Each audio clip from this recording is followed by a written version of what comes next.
Bonjour à toi, bienvenue si tu m'écoutes sur ta plateforme de podcasting. Ici le podcast Désencombre ta vie. Et si tu me suis sur YouTube, sur ma chaîne Ranger Changer, eh bien bienvenue en vidéo. Je suis comme d'habitude dans ma petite cuisine chérie. Alors le sujet d'aujourd'hui, ça va être prendre ses responsabilités. Alors c'est un sujet qui va pas forcément plaire à tout le monde, mais je l'ai en tête depuis de nombreuses semaines, si ce n'est depuis de nombreuses années. Et c'est pas évident de s'exprimer dessus parce que c'est vraiment donner une opinion, mais j'ai très envie qu'on en parle parce que il y a plein de choses qui changent dans le monde autour de nous, il y a plein de choses qui évoluent dans une vie, dans ma vie, dans la vie des gens, et je trouve qu'on ne parle pas assez de la notion de responsabilité individuelle. Et donc, je voudrais en parler aujourd'hui avec toi qui m'écoutes. Donc, c'est parti pour le sujet. Alors, j'ai fait une petite fiche, voilà, pour ne pas oublier tout ce que j'ai noté sur ce sujet. Mais peut-être que je vais partir dans tous les sens. Mais normalement, je fais toujours mes petites recherches avant. Alors, déjà, je voudrais parler d'un truc. Pour moi, prendre ses responsabilités, ça ne veut pas dire être responsable de tout. C'est vraiment le bémol que je voudrais apporter. Je vais donner un exemple concret. Pendant longtemps, enfin en tout cas encore maintenant, en développement personnel, on dit « tu es seul responsable de ton bonheur ». Tu es seul responsable d'être heureux ou malheureux, de voir le verre à moitié plein ou de voir le verre à moitié vide. Et moi, j'ai toujours été très dérangée par cette notion-là parce que je trouvais que y a des éléments extérieurs qui font que parfois on ne va pas bien et que parfois on n'est pas dans la joie, on n'est pas dans le bonheur. Ou alors on a subi par exemple des traumatismes dans notre enfance qui font que quand on est grand, quand on est adulte, on a des constructions qui ne sont pas bien faites et c'est plus difficile. Donc déjà, pour je dirais être heureux ou en tout cas accéder au bonheur, on n'est pas seul responsable. Mais c'est là où je veux emmener le thème du podcast. Le fait de prendre ses responsabilités, pour moi, ça veut dire prendre les choses comme elles sont et être responsable de ce qui arrive après. Alors, je donne un autre exemple intéressant. Je vais revenir quand même aussi sur mon bémol, par exemple. Si j'ai eu des violences sexuelles ou des abus sur moi, de violences physiques dans mon enfance, je peux toute ma vie être triste, être malheureux, avoir une vie horrible, ou je peux essayer d'aller me soigner, d'aller voir des thérapeutes, de faire un chemin de résilience, d'essayer de prendre sur moi, etc. Là-dessus, on n'est pas tous égaux non plus, puisqu'il y a des composantes génétiques de fonctionnement du cerveau. On a des composantes génétiques sur, par exemple, le fait que des gens puissent être dépressifs et d'autres non. On sait maintenant qu'il y a des composantes génétiques dans la dépression, donc certains vont avoir une plus grande capacité à la résilience ou d'autres vont être complètement sous terre dans leur vie. Ça se voit dans des fratries, par exemple, ou dans des familles qui ont subi des traumatismes, la guerre, etc. Tout le monde ne s'en sort pas de la même manière parce qu'il n'y a pas que la responsabilité individuelle. Mais encore une fois, prendre sa responsabilité individuelle, c'est comment je peux essayer de transformer les choses avec mes capacités du moment et ne pas me mettre en position de victime en permanence toute ma vie. Ah, mon mari m'a quitté, ah, mes parents ils m'ont violenté, ah, la vie elle est dure, ah, le gouvernement c'est des méchants, ah, la planète elle va pas bien. Parce que je trouve que j'entends quand même beaucoup de positions de victimisation et de gens qui prennent pas leurs responsabilités dans la vie. Et c'est pas mon état d'esprit. Donc désolé si tu m'écoutes et que toi tu te dis ouais, moi je me croise les doigts et j'attends que tout tombe dans mes mains. Mais ça m'étonnerait que tu écoutes mon podcast et que tu regardes mes vidéos si c'était le cas. En tout cas, tu peux m'insulter en commentaire, c'est pas grave, ça me fait des vues et c'est toujours bon pour les algorithmes. Donc, je vais en revenir sur un truc très intéressant, sur la notion de prendre ses responsabilités. Moi, pendant longtemps dans ma vie, je m'étais dit ouais, mais j'ai pas le choix. Donc moi, j'ai eu des enfants tard parce que j'avais pas trouvé la bonne personne, parce que j'avais des relations amoureuses qui n'étaient pas extraordinaires et que j'y arrivais pas. Ok, donc je me disais ouais, j'ai pas d'enfant, je suis trop triste, etc. Et puis je me rappelle une fois, j'étais chez mon psychiatre à l'époque, parce que quand j'ai eu des gros problèmes de santé, que ça a démarré, je me rappelle que les médecins ils pensaient un peu que j'étais faux folle, ils me disaient vous êtes trop stressée madame, il faut aller voir le psychiatre. J'avais dit ok, je vais aller le voir. Puis au bout de 2 ans, je me rappelle être retournée voir mon gastro-entérologue et lui avoir dit écoutez, ça fait 2 ans que je vais voir le psychiatre. Ça me fait beaucoup de bien, je ne peux pas le dire le contraire, mais je suis toujours autant malade des intestins. Bon bref, au final, j'avais 2 maladies auto-immunes, dont une maladie des intestins. Voilà, donc le psy m'a fait du bien, mais pas aux intestins.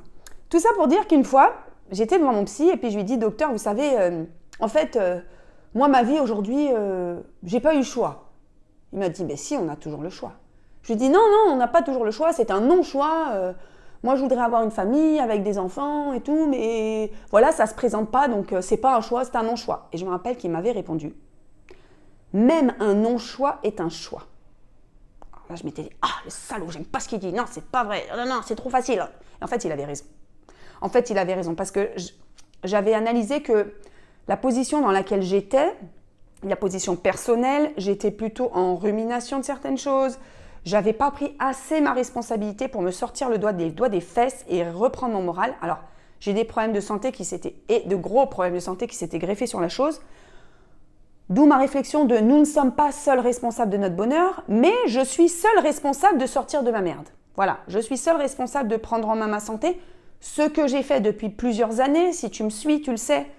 J'ai une alimentation très saine, une hygiène de vie super saine, je me suis toujours en mouvement, je bouge, j'essaye de faire un peu de sport, j'ai un sommeil de qualité. Donc je suis responsable de prendre ma vie en main. Ça ne veut pas dire que je vais rencontrer un super prince charmant obligatoirement, que je vais être millionnaire, que je vais être très heureuse, que mes enfants seront toujours en bonne santé, que j'aurai une très belle maison et que je vivrai comme dans un conte de fées. Pour moi, ça ne veut pas dire ça. Mais en tout cas, je suis seule responsable de ce qui m'arrive et de comment je prends les choses qui m'arrivent. Je vais donner un autre exemple. Ça fait à peu près, donc il y a 5 ans, j'ai fait ma première retraite pour femmes.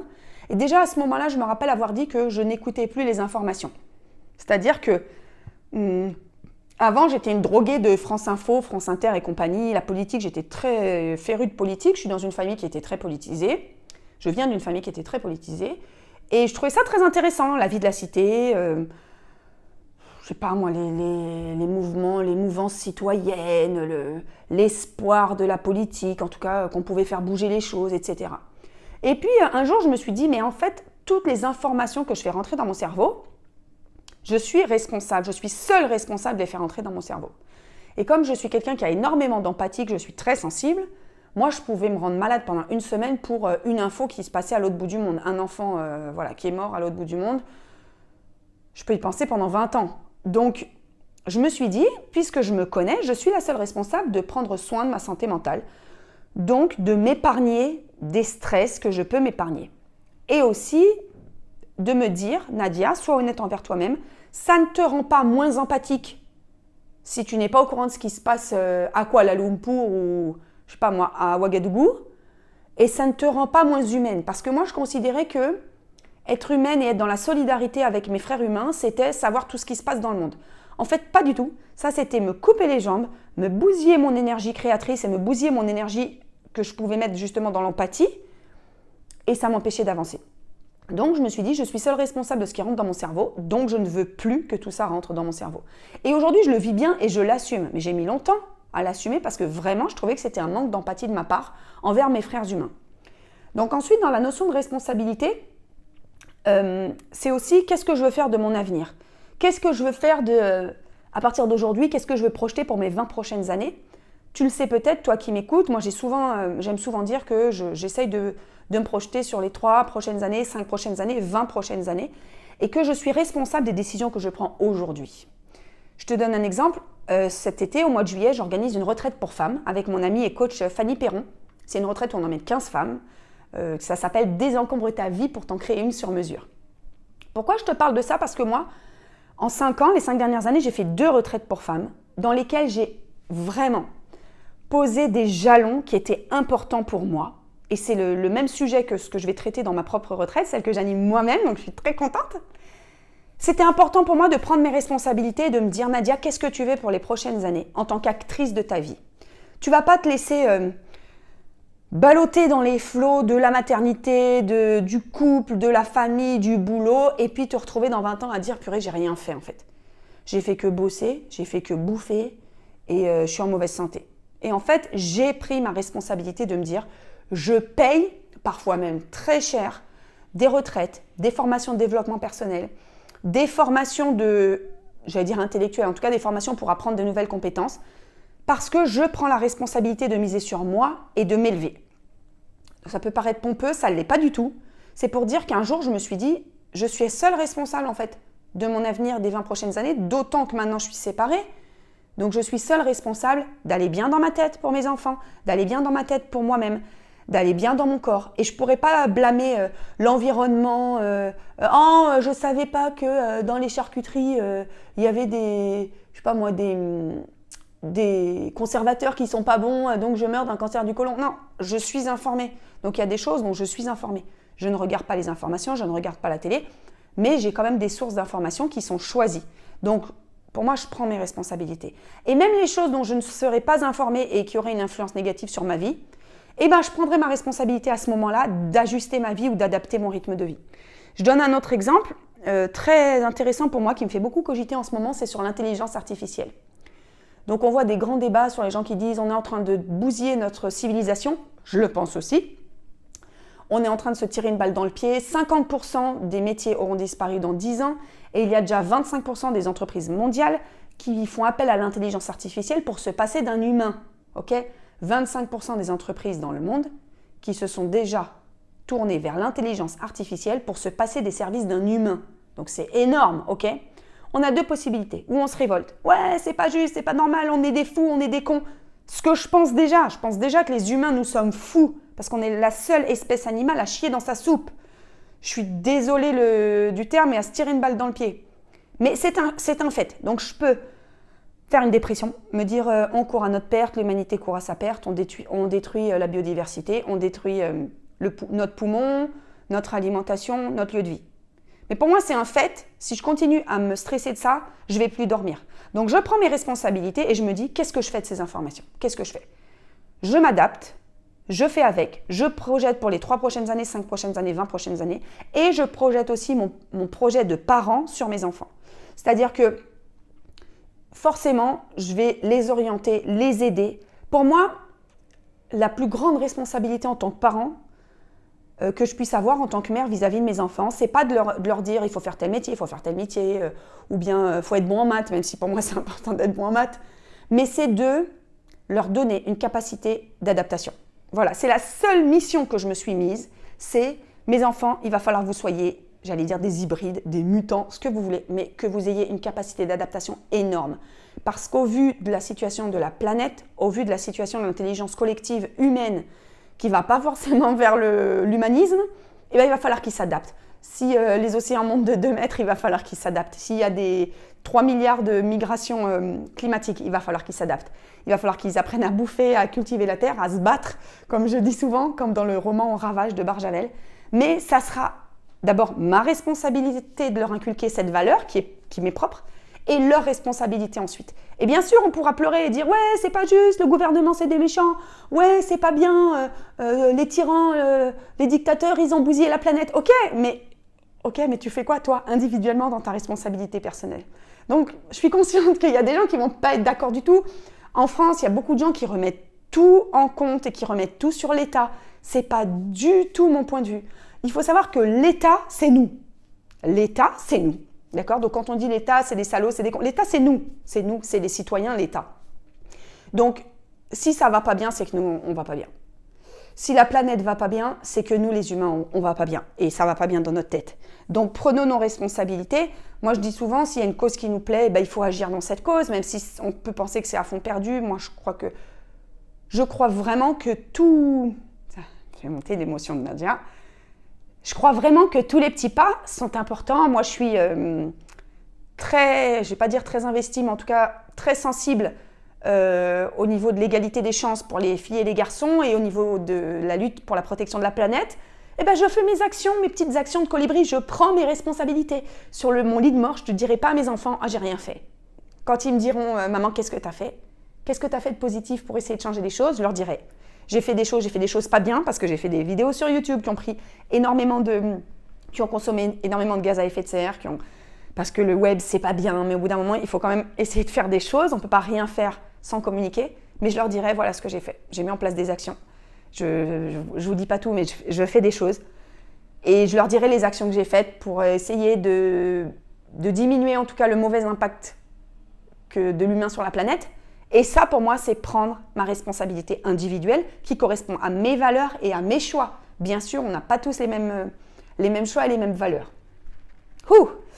Donc ensuite, je voudrais revenir sur le fait que si on est responsable de ses choix, c'est un peu philosophique, hein, ce sujet de podcast, mais je me rappelle d'une conférence de Luc Ferry, qui avait été ministre de l'Éducation, je crois, qui est un philosophe français, qui est intéressant, qui avait fait une conférence sur « Sommes-nous seuls responsables de notre bonheur ?» Et je l'ai dit en introduction, moi je trouvais toujours que c'était de la connerie ceux qui disaient « T'es seul responsable de ton bonheur ». Ouais, ok, demain mon fils il meurt, excuse-moi, je vais pas avoir du bonheur. Je vais pas nager dans le bonheur toute ma vie, je suis désolée. Je prenais toujours cet exemple dans ma tête, je me disais, mais attends, si j'ai un cancer demain, que je suis en phase terminale, on va pas me dire, ah bah t'es pas heureuse, bah dis donc, t'es seul responsable de ton bonheur. Celui qui me dit ça, je lui mets 2 tartes dans la tronche. Donc j'ai toujours trouvé que cette notion, elle était très limitée et surtout simpliste. Et je me rappelle Luc Ferry, à chaque fois j'ai envie de dire Jules Ferry, mais à chaque fois, je me rappelle une fois Luc Ferry qui avait dit, non, nous ne sommes pas seuls responsables de notre bonheur.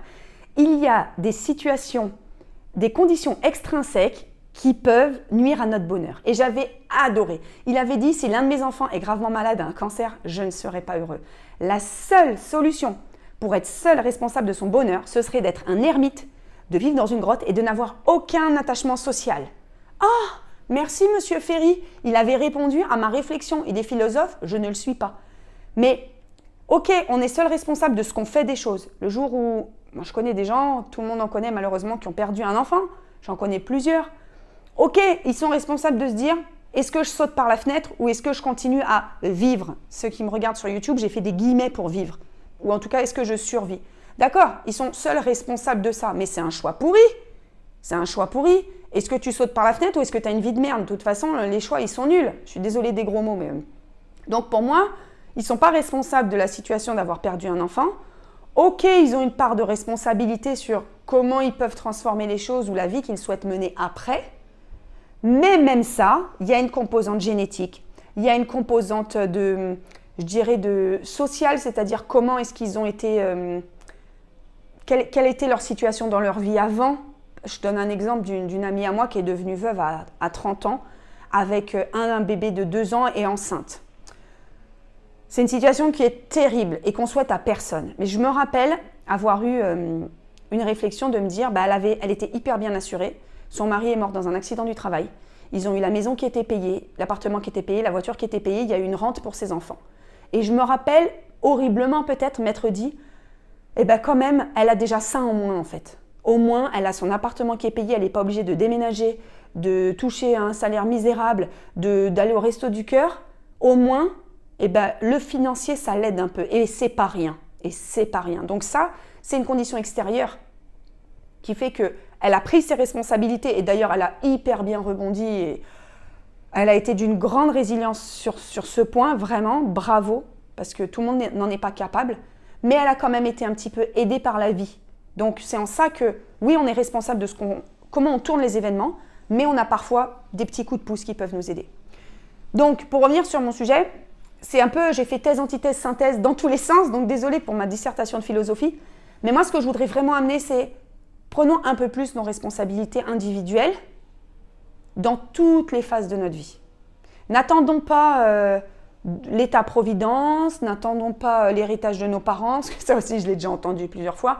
Ah ouais, mais moi, mes parents, ils m'ont eu jeune, donc je ne suis pas prête d'avoir l'héritage pour acheter une maison. Non, mais je rigole pas en plus, hein, c'est vrai ce que je dis. Hein. C'est vrai ce que je dis. Je veux dire, prends tes responsabilités en fait. Hein. Tu veux acheter une maison, sors-toi les doigts des fesses, va bosser, prends 2 boulots, prends 3 boulots, prends des crédits, fais ce qu'il faut. Attends pas que ce soit tes parents qui te fournissent d'avoir de l'argent. Enfin, moi, c'est comme c'est pas du tout mes valeurs. Oh, et pourtant, j'ai la valeur que les parents doivent laisser un patrimoine, doivent. Que les parents, en tout cas, doivent aider les enfants. Moi, c'est comme ça que j'ai été élevée, à leur juste mesure, en fonction de leur capacité. Mais n'attends rien de tes parents, s'ils peuvent te donner, c'est du plus. N'attends rien de tes amis, de l'État, de ton mari. Prends tes responsabilités, pose tes actions, pose tes actes. Voilà, donc je ne sais pas si ma position elle est comprise, ce n'est pas un jugement de la part de ceux qui sont attentistes, même si ce n'est pas mon état d'esprit. Voilà. Dis-moi en commentaire ce que tu en penses. Est-ce que tu partages ou pas mon avis? Et je suis tout à fait OK du fait que tu puisses ne pas le partager. Je trouverais ça chouette. Si bien sûr je ne me fais pas insulter, parce que c'est bon, j'ai eu mon lot. Hein, c'est bon, les tarés psychiatriques sur YouTube. Merci, vous pouvez passer votre chemin et aller voir quelqu'un d'autre. Donc si ça t'a plu sur YouTube, tu me mets un pouce j'aime. Tu peux t'abonner à ma chaîne. Si tu m'écoutes sur ta plateforme de podcasting, n'hésite pas à me noter, de préférence 5 étoiles, c'est plus sympa, et à me mettre un commentaire, ça me fait monter dans les algorithmes.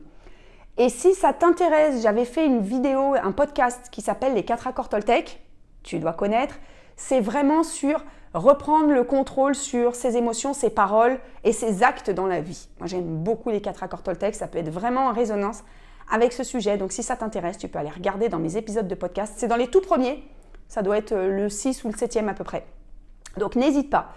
Et si tu le souhaites aussi, j'organise une retraite entre femmes, la retraite Désencombre ta vie pour t'en créer une sur mesure, dans laquelle justement, on prend ses responsabilités, on pose ses actes pour les prochaines années, on définit ses valeurs, ses besoins.